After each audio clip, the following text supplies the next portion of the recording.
आज विदेश से लौटने के बाद मैंने अपनी पत्नी से अपने पुत्र और उसकी मां के बारे में पूछा।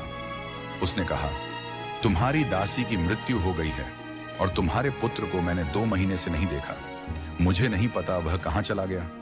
मुझे अपनी दासी की मृत्यु का गहरा दुख हुआ, लेकिन मुझे विश्वास था कि मेरा पुत्र कभी ना कभी अवश्य मिलेगा।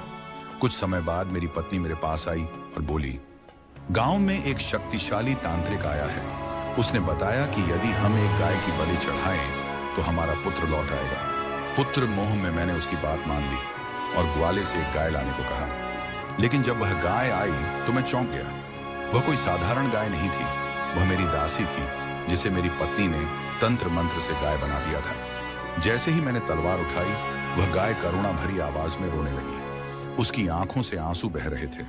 यह देखकर मेरा हृदय कांप उठा, परंतु मेरी पत्नी क्रोधित होकर बोली, यदि बलि नहीं दी तो तुम्हारा पुत्र कभी वापस नहीं आएगा। मैं असमंजस में था, लेकिन पुत्र मोह में विवश होकर मैंने तलवार चला दी। आगे की कहानी जानने के लिए चैनल को सब्सक्राइब करें। कमेंट में हर हर महादेव अवश्य लिखें।